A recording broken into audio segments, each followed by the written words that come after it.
Dr. Johan, Dr. Kamal Farooqi, my old colleague and fellow traveler,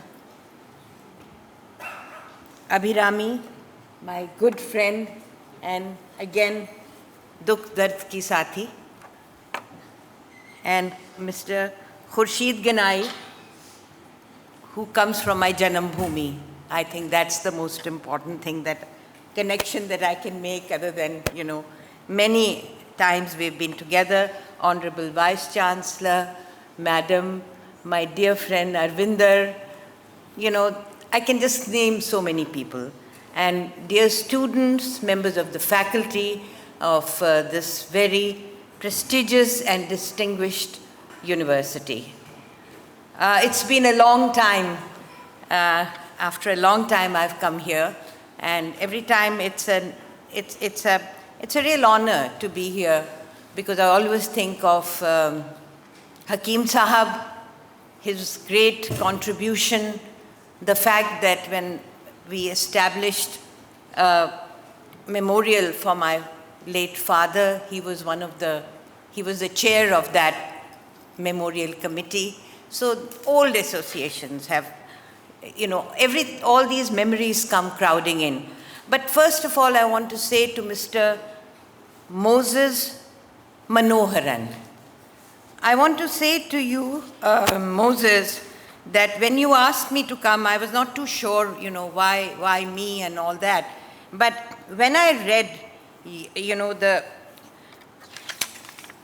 the objective of this forum, I thought, yes, it does resonate with my life. And I really want to commend you for the following lines. This, of course, everyone knows diversity and conformity, defining India, harmony, and all that. But these 3 lines, I think, made a lot of sense to me. This conference will examine contemporary trends in India that offer a choice between firm, centrally administered authority that stresses on homogeneity of cultural and other qualities of nationhood, and regional and minorities that focus on diverse identities. I think you really hit a very important point. You hit something which is intrinsic to our lives, and this is the great challenge that we are facing today. Whether it is homogeneity of cultural and other qualities of nationhood, or whether it's the focus on diverse identities. And I think the introduction by His Grace, I think that brought forward this point when he spoke about his childhood in Kerala and how he was surrounded by, different communities. To me, I think that point is really the central point. And I think there was, the earlier session also. But let me just begin with today's newspaper. Aaj ki khabar. Today's newspaper, we read about Nargis Mohammadi, who has now been nominated and will receive the Nobel Peace Prize. She's in prison in Tehran, arrested 13 times, 31-year prison sentence, and 154 whiplashes. Kodon ki maar, 134 times she was to be whiplashed. I think all the panel can resonate with that. Her protest began with Mehsa Amini, who you all know was ultimately, was killed by police brutality. So we live in that whole mahal in which we live in. I think this conference today is very important, because what you will take home with you, I'm talking to the students you will take these realities. The reality that 41 people belonging to a news portal, News Click, were picked up 3 days ago, questioned for 2 days, and two of the primary people, the primary leaders, are in prison today. And Kapil Sibal is, you're all law students, Kapil Sibal is defending them in the Supreme Court. These are the realities, and these are the challenges before you. And I'm very grateful to Moses for having conceptualized this meeting and invited such a distinguished panel. Abhirami and I have been on many panels together. Kamal Saab and I have worked on many issues together. And of course, Ganai Saab coming from Kashmir, you know. I mean, these are challenges that are before you today to understand, to imbibe, and to go home with. His Grace told you a little bit about his background, and I'll tell you a little bit about my background, because it also relates to the subject that Moses has, Mr. Manoharan has opened up before you. I am a Kashmir born, so for me that is a matter of great pride and a great pain also. I was not born yet, but in 1947, my family, 99% of my family who lived in a place called Panipat in Haryana, they were by force of the state, 99% of them were herded into government buses and whisked across the border, India and Pakistan, the Wagah border, whatever border it was. Nobody wanted to leave a place they had lived for 800 years. Nobody wanted to leave, but they were perforce made to leave. And as they were leaving, we were maybe about 2 or 3 families that did not migrate or were not forcefully pushed across the border. But as they were leaving, as they said goodbye to their homes, they left little notes saying, "We will come back, we're just going for a few days," and handed the keys to neighbors who were crying. They handed the keys and they went across, and they never came back again. The only thing they asked for when they went to Karachi, they went to Lahore, they went to Montgomery, they went to Lalpur, wherever. It was not their home. Their home was 800 years of living in a place called Panipat, which was, by the way, very well known for Sufi culture, though we only know about battles of Panipat. Not too many people know that it was a center of Sufism. Only thing they wanted when they were there was one handful of dust from their native soil, Panipat. Coming from that background, and learning about it from my mentors, other than my father, Hakim Sahab, from Dr. Zakir Hussain, from all the mentors, Professor Muhammad Mujib, and I also happen to live in Jamia for the last 40 years or so. This was my identity. My identity was a country where, as the subject of today's, diversity defined India.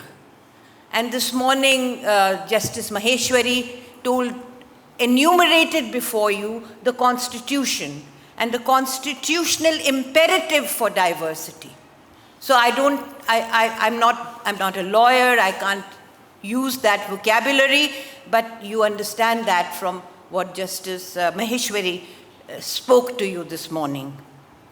So with that imperative in my heart, I started my career as a writer, as an activist, and then finally I was appointed by Mr. Gujral as a member of the National Commission for Women. I won't go into that at all, but I will tell you that I have always traveled in every part of this country wearing a cotton sari. I did not wear a hijab. I did not cover my hair. I am a believing and practicing Muslim. I say my prayers, I practice whatever are the pillars of Islam, that is my practice. But I dress the way I saw my elders dressing, which was, again, with great modesty, but one with the soil of this country. And when I went across to every single district in Bihar, every single district in Odisha, in Assam, in Meghalaya, in Manipur, everywhere, I only traveled in one way, and I was one with the soil. That was 1997, as the young girl who introduced me said, 1997 to 2000. And violence against women and all kinds of atrocities against women. You know, dealing with that, trying to find a way out. Building up sensitivities in the institutions. By the way, while talking of sensitivities in the institutions, I must tell you that we are on the verge of arranging a symposium on women who were behind the building of Jamia. And I think it's always the women who are forgotten. Who remembers the women? We remember Dr. Zakir Hussain, Professor Muhammad Mujib, Dr. Abid Hussain, A.M. Khaja, all the men. But we are bringing forward the women who were so solid, not just as, back to, like holding their husbands so that they could do the work that they did, but in their own way, writers, artists, poets. So I think that gender thing is very strong in me, and that is what took me across the country. And I want to tell you that my 10 years in the Planning Commission, I was appointed for one term, then I was appointed for another term, and it was the most important thing that we did was we introduced gender budgeting. I want all the law students to understand what is gender budgeting. Gender budgeting is when you prepare the budget for a country of 1.4 billion people, then you bring gender into every single aspect of government. Whether it is transport, whether it's shipping, whether it's energy, whether it is Panchayati Raj, there is always gender. So that kind of sensitivity, and I was mentored by a wonderful economist whose name was Dr. Dev, and she's still there, she's even more elderly than I am, Dr. Devaki Jain. So she, took us through, and we had Amartya Sen also sat with us in this committee of gender economists. We thought, why not men? Men should also be part of, this whole insensitizing to gender. So I feel that the kind of what we are going through at this time, and Justice Maheshwari also talked about it, the whole issue with diversity and conformity and defining India. And I must tell you that everywhere I went, regardless of the violence that I saw, all the troubled spots in the country that I visited, and I've just come back from Manipur 1 month ago, and the violence that I saw, the naked stripping of women, the mass rapes of Kuki women, and the kind of, it was mind-blowing, and it's 3 months to date, and it's not, even now, not stopped. So I saw that violence, but at the same time, I saw that there was no desire for homogeneity. किसी ने किसी पे अपना मजहब impose नहीं किया. Nobody imposed their beliefs. It was not a homogeneous country. And the beauty of this country was the diversity that existed and welcomed everywhere. His Grace talked about, how the Hindu children were invited at the time of the anointing or the ceremony. And that to me was something which was a natural thing to do. So I find that when talking about CAA and NRC, when, I saw after the whole Shaheen Bagh. I live very close to Shaheen Bagh. Several of my colleagues live, people sitting here live there.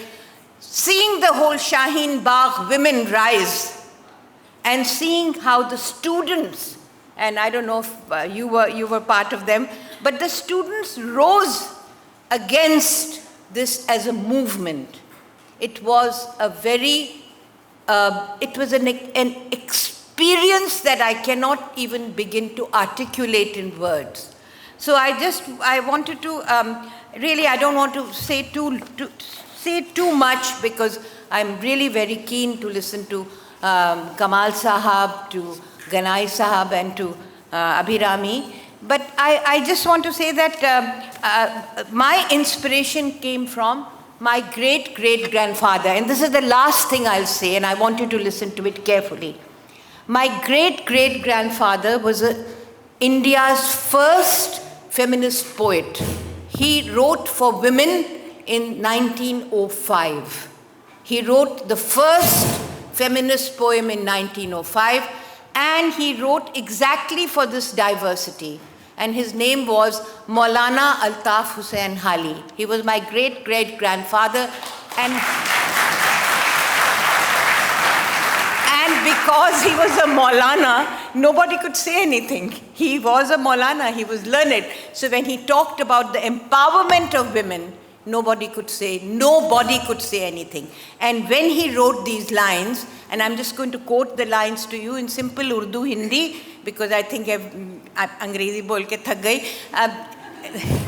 तुम अगर चाहते हो मुल्क की खैर, तुम अगर चाहते हो मुल्क की खैर, न किसी हम वतन को समझो गैर.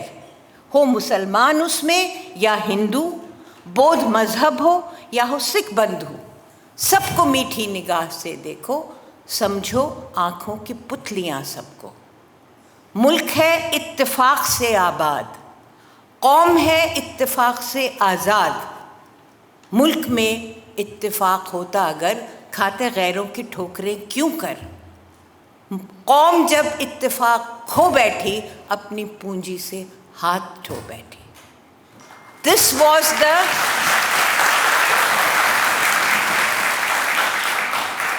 अब 1905 में, when this was spoken by a man who was highly, respected, and even though some people didn't like what he said, but nobody dared open their mouth.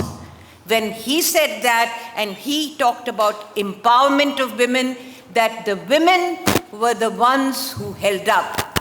And he said,